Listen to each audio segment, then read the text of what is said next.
आज से 6.5 करोड़ साल पहले एक बड़ा एस्ट्रॉइड पृथ्वी से टकराया। धूल के बादल ने सूरज को ढक लिया, तापमान गिर गया। पृथ्वी पर रहने वाला 25 किलो से ज्यादा वजन का हर जीव खत्म हो गया। डायनासोर्स का काल खत्म हो गया। डायनासोर्स का अंत एक नई प्रजाति के लिए सुनहरा अवसर लेकर आया। ये प्रजाति थी मैमल्स की। मैमल्स यानी स्तनधारी जीव। इन्होंने खुद को इस महाविनाश से बचा लिया था। अत्यंत गर्मी से बचने के लिए ये जमीन के अंदर रहने लगे थे और जिंदा रहने के लिए इन्होंने सब कुछ खाना शुरू कर दिया। इतने बड़े महाप्रलय के गुजरने के बाद धरती फिर से सामान्य हो गई थी। सतह पर फिर से नए पेड़ पौधे उगने लगे थे और धरती पर जो 5% जीव बच गए थे, उनमें एडाप्टिव रेडिएशन की प्रक्रिया से बहुत सारी नई प्रजातियां जन्म लेने लगी। इयोसीन इपोक में 5.5 करोड़ साल पहले बंदर जैसी प्रजातियां आई। इनकी आंखें सर में आगे की तरफ थी। इसी काल में प्राइमेट्स के सर के अंदर एक महत्वपूर्ण एवोल्यूशन हुआ। इनकी स्पाइनल कॉर्ड को मस्तिष्क से जोड़ने वाला छेद, जिसे फोरमेन मैग्नम कहते हैं, वह स्कल के पिछले हिस्से के बेस से सेंटर की तरफ शिफ्ट होने लगा। यानी कि अब जो प्रजाति आई वह सीधे खड़े होकर चलने में सक्षम थी। आज से 4.7 करोड़ साल पहले धरती के वातावरण में लगातार बदलाव होने शुरू हुए। धरती के टेक्टोनिक प्लेट्स में हलचल हुई, जो धरती के 2 बड़े महाद्वीपों को एक दूसरे के पास ले गई। ये वही भूभाग है जहां आज हम भारतीय रहते हैं। ये है इंडिया, जो एशिया महाद्वीप की ओर तेजी से बढ़ रहा था। इन दोनों महाद्वीप के आपस में टकराने की वजह से हिमालय जैसी पर्वतमालाएं खड़ी होने लगी। यह वही पर्वतमाला है जिसे आज हम जानते हैं दुनिया की सबसे ऊंची चोटी माउंट एवरेस्ट के नाम से। ये पर्वतमालाएं इतनी ऊंची थी कि इससे मौसम का पैटर्न बदलने लगा, जिससे पृथ्वी ठंडी होने लगी। इस पर्वत श्रृंखला से गिरने वाला बर्फ आगे चलकर कई नदियों का निर्माण करने लगा। यह वही नदियां हैं जिससे आज हमारी आधी से ज्यादा आबादी को पीने का पानी मुहैया होता है। ओलिगोसीन इपोक में 3 करोड़ साल पहले ग्लोबल कूलिंग हुई। घास के मैदान बढ़ने लगे और जंगल घटने लगे। तब ऐसे जानवर विकसित हुए जो खुले मैदान में रहने के लिए उपयुक्त थे, और इन्हीं में दूसरे जानवरों को खाने वाले जानवर भी विकसित होने लगे।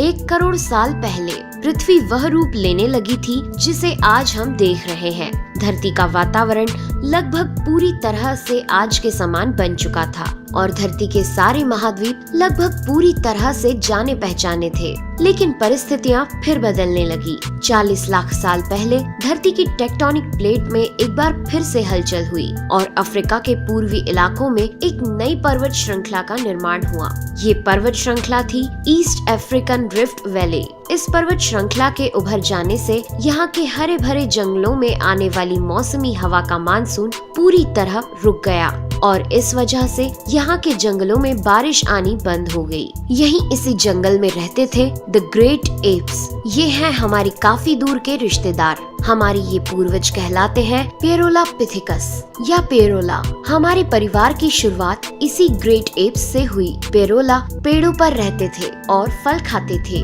वजनी होने के कारण ये एक डाल से दूसरी पर नहीं जा सकते थे, इसलिए ये हमेशा झूलते रहते थे। कभी कभी ये अपने 2 पैरों पर भी खड़े हो जाते थे।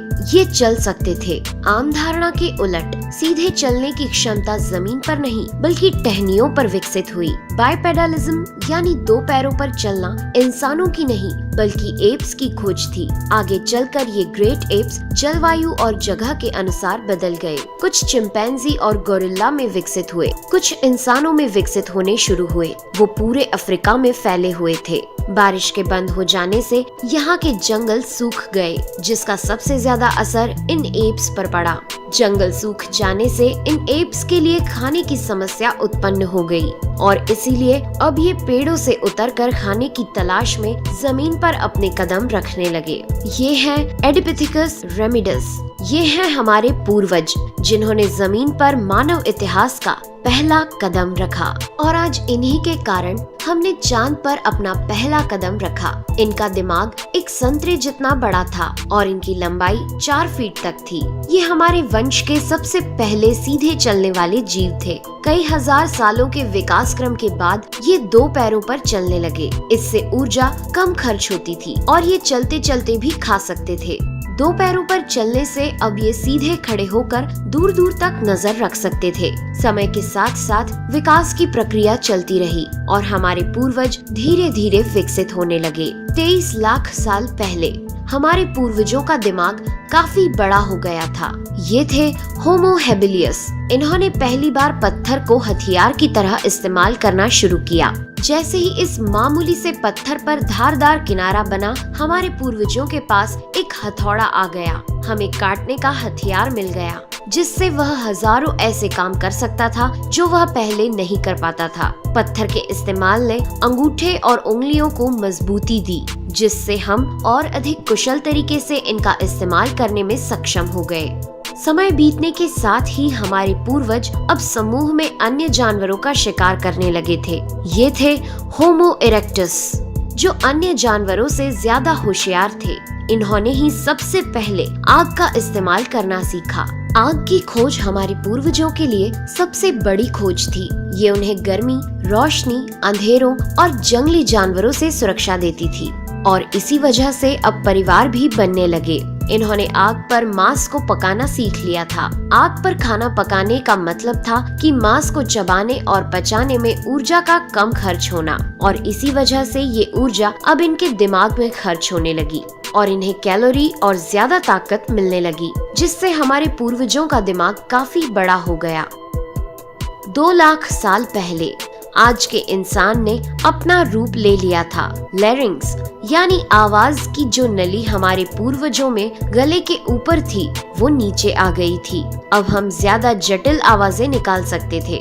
हमने बोलना शुरू कर दिया था। पहली बार कोई जानकारी एक से दूसरे इंसान तक या एक से दूसरी पीढ़ी तक पहुंचने लगी थी। यही वो आखिरी विकास क्रम था जिसके बाद विकसित होकर हम बने। हम यानी होमो सेपियंस।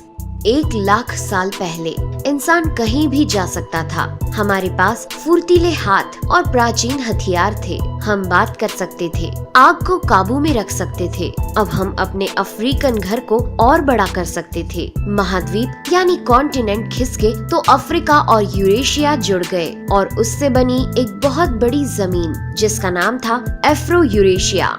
इंसानों के दूर दूर जाने से बहुत बड़ा बदलाव आया। अब हम एक महाद्वीप से दूसरे महाद्वीप में रहने लगे। इसकी वजह से हम उन चीजों से बचे हुए थे जिसकी वजह से वानरों के मुकाबले दूसरे बड़े स्तनधारी हमेशा के लिए खत्म हो गए। करीब 50,000 साल पहले आइस एज शुरू हो गया और नॉर्थ पोल से आगे बढ़ने लगा। उसी वक्त इंसान चाइना और ऑस्ट्रेलिया तक पहुंच गया था। 30,000 साल पहले इंसान पहली बार यूरोप पहुंच गए। जब बर्फ अपने चरम पर थी, तब इंसान अपनी खोज में नॉर्थ ईस्ट साइबेरिया के बर्फीली टंडा तक पहुंच गया। आइस एज के इतने कठिन दौर में भी इंसान हर उस हुनर का विकास कर रहा था जिससे कि वो सच्चे मायनों में इंसान बन सके। हमने खुद को उस माहौल में ढाल लिया। हम ज्यादा समझदार हो गए। उसके बाद हमने पूरी दुनिया में अपनी बस्तियां बसा ली। समुद्र किनारे से पहाड़ की चोटियों तक, हरे भरे मैदानों से लेकर पथरीले इलाकों तक हर जगह इंसान थे। हमारा हुलिया, त्वचा, बाल और आँखों का आकार जलवायु और जगह के अनुसार बदल गया। हमने अपनी आवश्यकता के हिसाब से खेती शुरू की और जानवरों को पालना शुरू कर दिया। हमने कस्बों और शहरों का निर्माण शुरू किया। उसके बाद हमारी सभ्यता और संस्कृति का जन्म हुआ। हमने विज्ञान और गणित का इस्तेमाल शुरू किया, जिससे हमें भविष्य में जाने के लिए ऊर्जा और तकनीक मिली।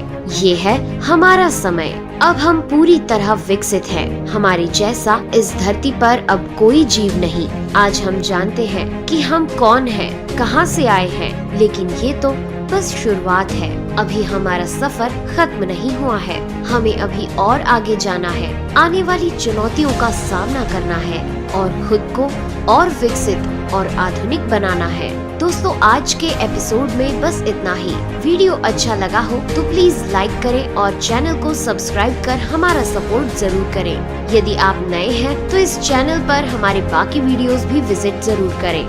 साथ ही सब्सक्राइब कर नोटिफिकेशन बेल को भी ऑन कर लें। मैं हूं आपकी दोस्त नेहा आगरकर। फिर से मिलेंगे एक नए एपिसोड में। तब तक के लिए दीजिए इजाजत। नमस्कार।